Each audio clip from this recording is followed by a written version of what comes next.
My fiancée cheated while I was saving for our wedding, so I canceled everything, sold the ring, and used the money to fund my freedom. I'm a 30-year-old guy, and I thought I had finally found the woman I'd grow old with. Her name was Lily. She wasn't the type who walked into a room and demanded attention. She drew it softly, with her laugh, her warmth, and that way she'd tuck her hair behind her ear when she was nervous. After years of thinking love wasn't for me, she showed me otherwise. For the first time, I felt seen. We met at a mutual friend's engagement party. She spilled red wine on my shirt, apologized like her life depended on it, and then offered to pay for dry cleaning. I remember laughing and telling her, "It's fine. I needed an excuse to talk to someone interesting tonight." She smiled, and that was it. Something clicked. Fast forward 2 years, and I was down on one knee, holding a small velvet box, asking the only woman I'd ever imagined a future with to marry me. She cried when she said yes. I still remember her whispering, "I promise I'll make you the happiest man alive." And I believed her. Every word.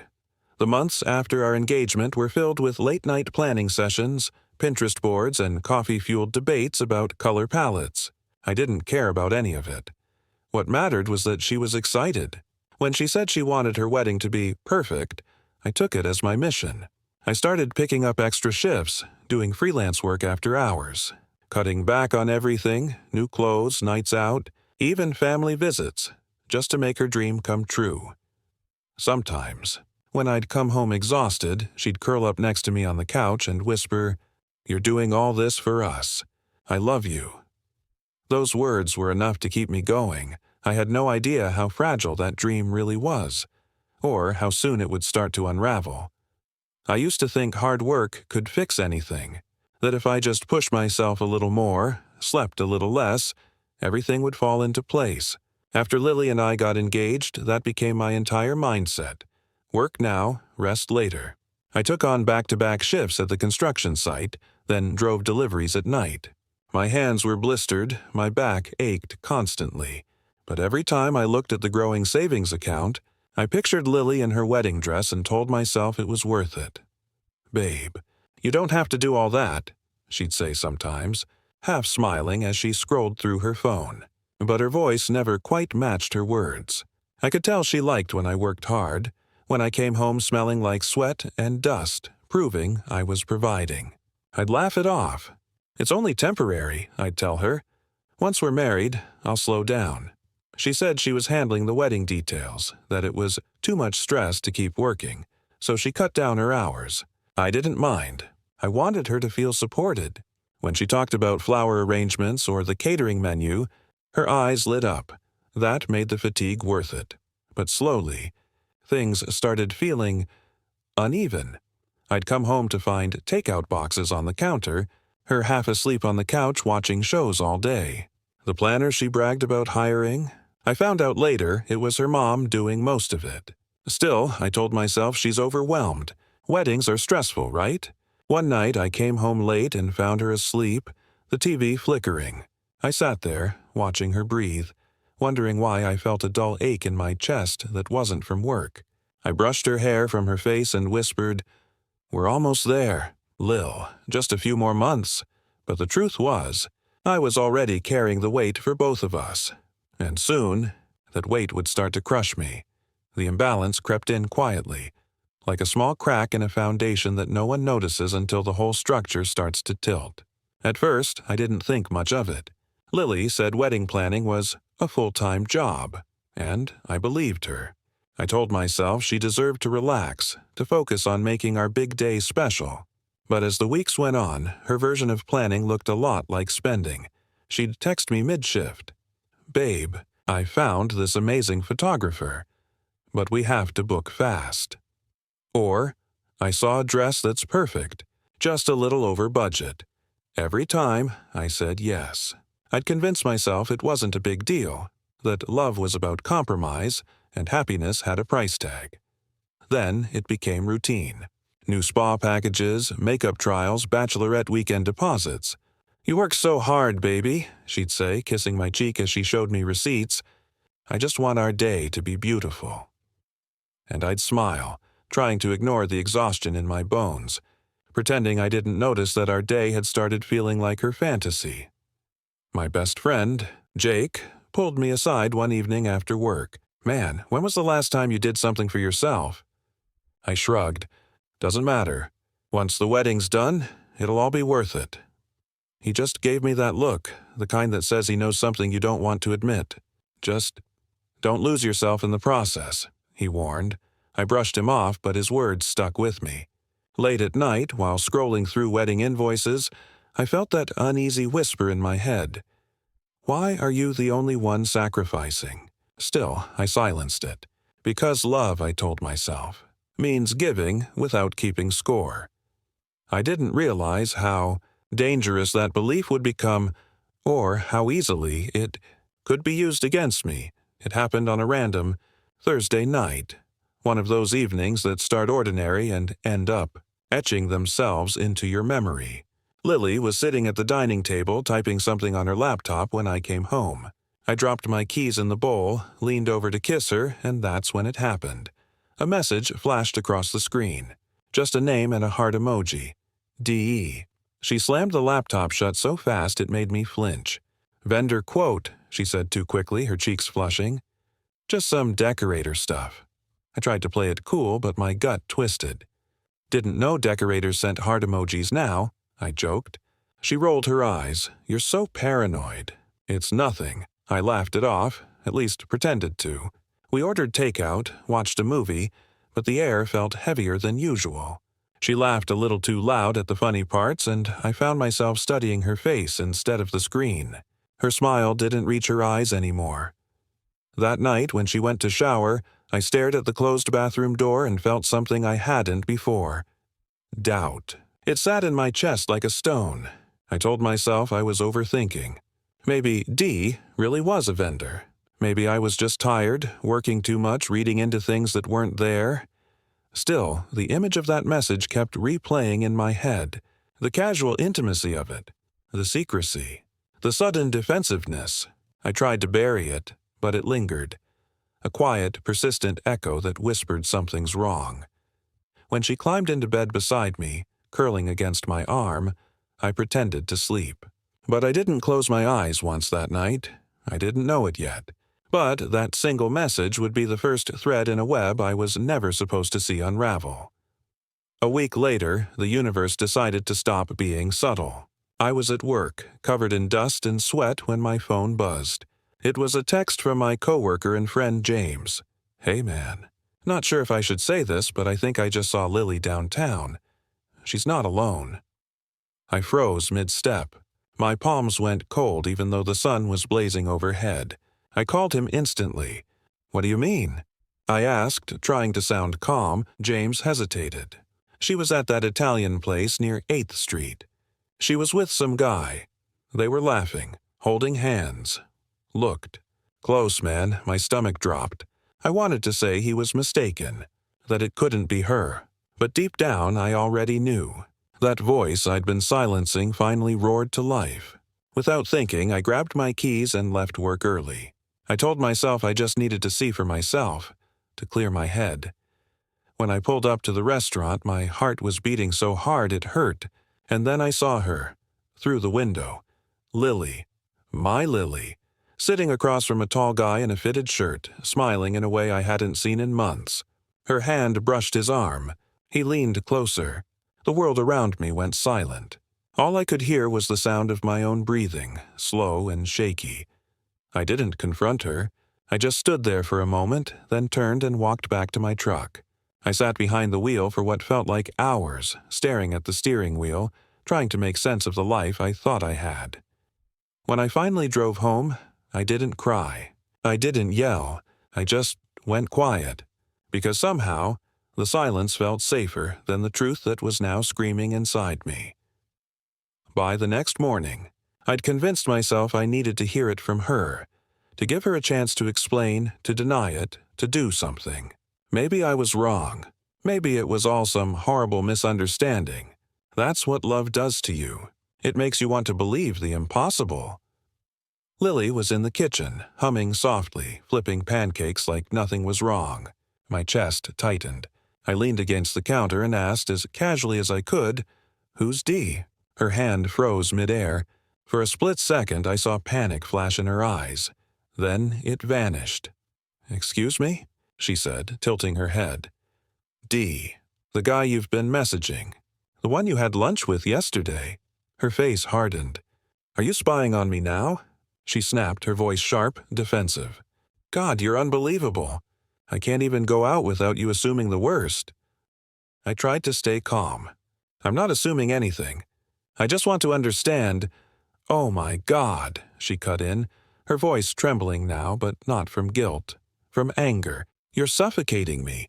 You don't trust me, you're obsessed with control. This is exactly why I needed space yesterday." And just like that, the script flipped. I went from the betrayed fiancé to the paranoid boyfriend in less than a minute. My chest burned with confusion and shame. I apologized. I actually apologized. Told her I didn't mean to upset her, that I just missed how things used to be. She sighed dramatically, turning away. "You're just stressed, baby. The wedding's making us both crazy." I nodded, pretending to believe her. Pretending that the image of her hand on that man's arm wasn't carved into my brain. That night, while she slept beside me, I stared at the ceiling, realizing that the woman I loved could lie to my face without blinking. And yet, the worst part, I still wasn't ready to walk away. The days that followed felt like living inside a play where I already knew the ending but had to keep pretending anyway. Lily acted like nothing had happened. Cheerful texts during the day, lazy kisses at night, "love you," sprinkled like sugar to hide the bitterness underneath. I matched her tone, smiled when she smiled, but inside, everything was unraveling. We went back to wedding planning. Or rather, she did, showing me venue photos and dress options as if my suspicions had never existed. "Isn't this one gorgeous?" she'd say, holding up her phone, and I'd nod even though all I could think was, who are you really showing it to? Every laugh, every affectionate touch felt rehearsed. One evening, we went to visit a potential reception hall. The manager congratulated us and asked how long we'd been together. I said, 3 years, but Lily interrupted, saying, "Almost 4. A small thing, but something about her lie, that tiny, meaningless detail, chilled me. Why lie about something so simple unless lying had become second nature? At home, she started dressing differently. More carefully, like every outfit was curated for an unseen audience. New perfume, a new phone case, even new underwear I didn't recognize. "Retail therapy," she said when I asked. But her tone was too light, too careless, like she'd rehearsed that line too. Meanwhile, my exhaustion turned into insomnia. I'd lie awake listening to her breathe, wondering how long she'd been slipping away from me. The smell of her perfume, once comforting, started to make my stomach twist. Every morning I told myself I'd confront her again. Every night I lost my nerve. Maybe I wanted to catch her. Maybe I needed to.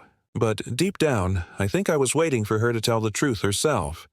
She never did, and when I finally learned how deep her deception went, it wasn't from her lips. It was from the proof I couldn't ignore anymore. It was a Saturday night when the truth finally crawled out of the shadows and stared me in the face. Lily had gone out for drinks with the bridesmaids. I kissed her goodbye, pretending not to notice how quickly she pulled away.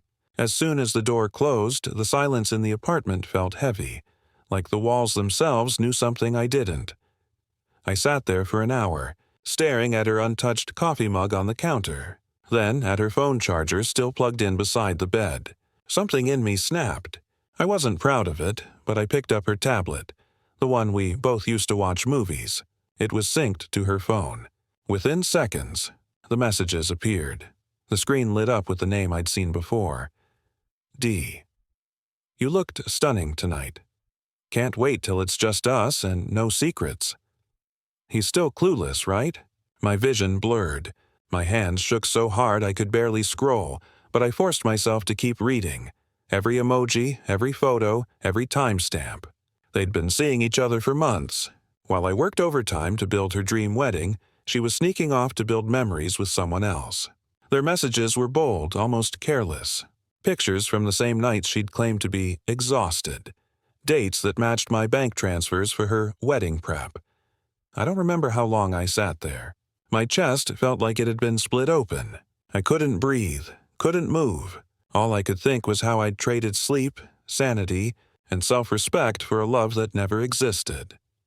When I finally looked in the mirror, I didn't even recognize myself. Hollow eyes, clenched jaw, a man who'd lost everything except the truth he'd begged for. That night, I packed a bag and sat in my truck until sunrise. I didn't cry. I didn't rage. I just stared into the dark horizon, knowing that the life I'd been fighting for was gone. And yet, even then, I had no idea how cold her next move would be. When Lily came home the next morning, sunlight was spilling through the blinds. I was sitting at the kitchen table, the tablet in front of me, open to her messages. She froze in the doorway. For a long second, neither of us spoke. Her makeup was smudged, her hair undone. She looked like a stranger wearing her face. "I know," I said quietly. My voice didn't even sound like mine. "I know everything, Lily." Her eyes flicked to the screen. She didn't cry. She didn't panic. She just exhaled. A slow, almost relieved sigh, and muttered, "You shouldn't have gone through my stuff." That was it. No apology, no fear, just irritation. I stared at her, waiting for something human to appear. Guilt, regret, anything. But she just crossed her arms. "I didn't plan for this to happen," she said flatly. "You were always busy, always tired. Dee made me feel alive again. You wouldn't understand." Those words hit harder than any confession could have. She wasn't sorry, and she was just done pretending. I remember laughing, a hollow sound that didn't feel right in my throat. "I worked myself into the ground for you," I said. "Every extra shift, every dime, it was for us." She shrugged. "I didn't ask you to." And just like that, every late night, every sacrifice, every moment of blind trust turned to dust. I stood up, walked to the bedroom, and grabbed the small duffel I'd packed hours earlier. She didn't stop me, didn't chase after me, just stood there, arms folded, watching me walk away from the life I built around her. I left the apartment without slamming the door. The silence behind me was louder than any argument we could have had. As I drove away, I realized something brutal. She hadn't just cheated on me. She'd hollowed me out, piece by piece, until there was nothing left to betray. The first few days after I left were a blur. Quiet, heavy, and empty in ways I didn't think were possible. I stayed in a cheap motel on the edge of town, surrounded by the smell of old carpet and cigarette smoke. I'd stare at the ceiling for hours, wondering how to start over when my entire world had just collapsed. But somewhere between the stillness and the pain, something inside me started to shift. It wasn't anger. Not yet. It was clarity. A sharp, steady realization that I had been living a lie. And if she could rebuild her life without me, I could damn well rebuild mine without her. So I got up. I called the venue first. "I need to cancel a wedding," I told them. The woman on the line hesitated, probably used to hearing heartbroken voices like mine. I didn't explain. I just gave her the date and told her to refund whatever she could. Then I canceled the caterer, the DJ, the tux rental. One by one, I took apart the life we were supposed to share, until there was nothing left for her to ruin. The last thing was the ring. I stared at it for a long time. The diamond catching the sunlight, mocking me with its sparkle. That ring had meant forever. Now it meant freedom. I sold it the next morning. The jeweler asked, "Are you sure?" And I just nodded. More sure than I've ever been. With that money, I paid off my car loan and cleared the last of my credit card debt.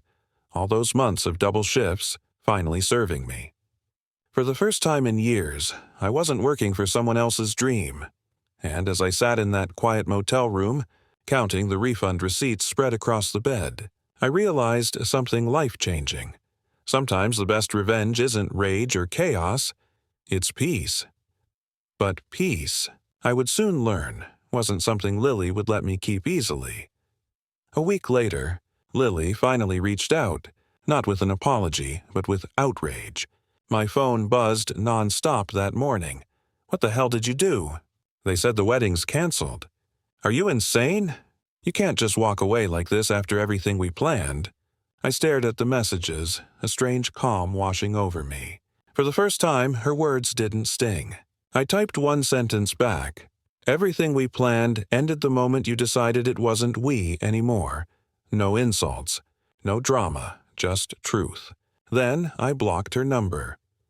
Later that day, I gathered every refund receipt, every vendor cancellation notice, and took a single photo. The entire wedding dismantled piece by piece. I sent that image to her email along with one final message. The ring's gone. The wedding's gone. The future you threw away, paid in full. Consider it even. I didn't wait for a reply, but she sent one anyway as a flurry of anger and denial. She accused me of humiliating her, of overreacting. Said she'd tell everyone I was controlling, bitter, and emotionally abusive. I laughed out loud, not out of joy but freedom.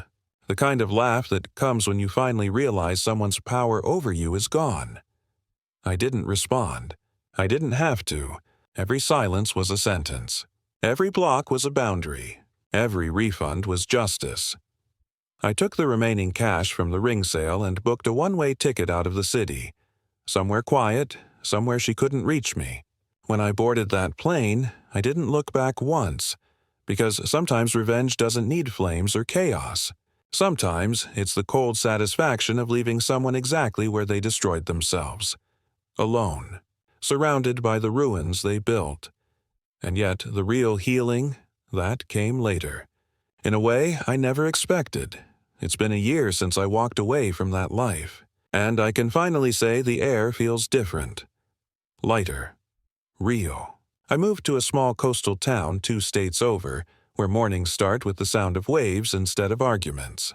I rented a tiny apartment overlooking the water, started a modest carpentry business, and built furniture for people who actually valued my work. It wasn't glamorous, but it was mine.